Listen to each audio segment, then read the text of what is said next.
नेपाल ललित कला प्रज्ञा प्रतिष्ठानको आयोजनामा नववर्ष 2082 र प्रतिष्ठानको 16औं स्थापना दिवसको सन्दर्भ पारेर यही वैशाख 2 गतेदेखि सुरु भएको ललित कला मेला 2082 मा उत्साहजनक सहभागिता देखिएको छ।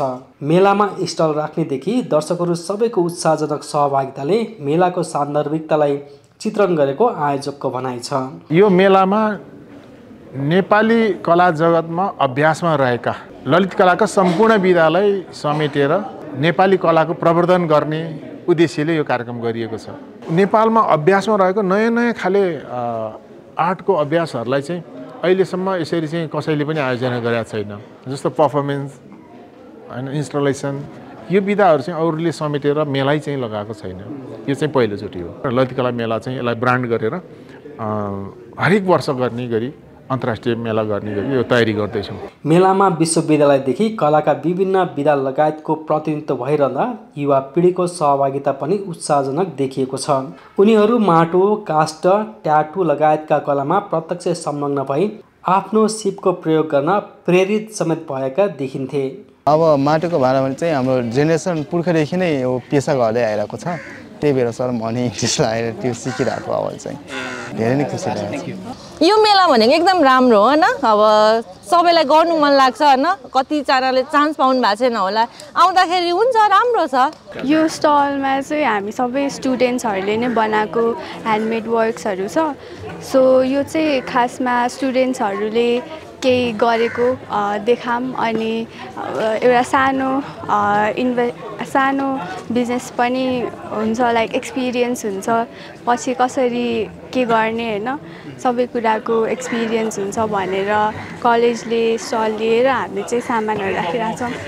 ललित कला क्षेत्रका सबै पक्षलाई एकै थलोमा समेट्ने गरी यस किसिमको मेला राष्ट्रिय ललित कला प्रज्ञा प्रतिष्ठानले पहिलो पटक आयोजना गरेको हो। ललित कलाको समिष्टिगत विकास र प्रवर्धनका लागि पनि आगामी दिनमा यस किसिमका गतिविधिलाई निरन्तरता दिनुपर्ने देखिएको छ। नेपाली हाम्रो एउटा मूल भाव के छ भने नेपाली मौलिक कलाको जगेर्ना, रोजगारीको सिर्जना र अर्थतन्त्रमा योगदान दिने ललित कला प्रज्ञा प्रतिष्ठानले एउटा उद्देश्य लिएको छ। त्यो उद्देश्यलाई पुरा गर्नको निम्ति यो पहिलो पाइलाको रूपमा हामीले लिएका छौँ। यसले एउटा प्रवर्धनको काम पनि गर्छ, कलालाई चिनाउने काम पनि गर्छ र फेरि कलासँग रुचि राख्नेहरूलाई अनुसन्धानतिर पनि अभिप्रेरित गर्ने भएको भएर हामीले चाहिँ यो किसिमको मेलाको आयोजना गरेका हौँ। नेपाली रैथने सिप, परम्परा, सृजना सहितको कला मार्फत हाम्रो समाजको अभिन्न अङ्गको रूपमा रहेको ललित कला हरेक व्यक्तिका लागि गर्व गर्न र ज्ञान सिप आर्जन गर्ने क्षेत्र हो। यही कुरालाई मध्यनजर गर्दै आयोजना गरिएको यो मेला सबैका लागि ललित कलाका हरेक विधा एकै ठाउँमा अवलोकन गर्ने अवसर समेत हो। यो पटक एउटै ठोलोमा विभिन्न किसिमका गतिविधिहरू यहाँ भइरहेको छ।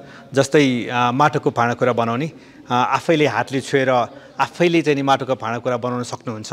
यहाँ ट्याटोको एउटा छुट्टै एउटा सेक्सन बनेको छ जहाँ चाहिँ हामी आफै आएर यहाँ आफ्नो डिजाइनमा ट्याटोहरू खोपाउन सक्नुहुन्छ। अर्को आफ्नो स्केच यहाँ बनाउने बहिनीहरू बसेका छन्, उहाँहरूले हाम्रो स्केचहरू बनाइदिन्छन् हामीलाई सँगै राखेर 10-15 मिनटभित्रैमा। अर्को त्यस्तै गरेर अर्को पेन्टिङहरू यहाँ लाइभ भइरहेको छ, काठको वर्कसपहरू भइरहेको छ। त्यो बाहेक पनि हाम्रो ब्यानर लेखन प्रतियोगिता पनि हुँदैछ हाम्रो यसमा। त्यसैले फरक विभिन्न गतिविधिहरू एकै थलोमा एकैचोटि हामीले हेर्ने मौका पाउनुहुन्छ सबै।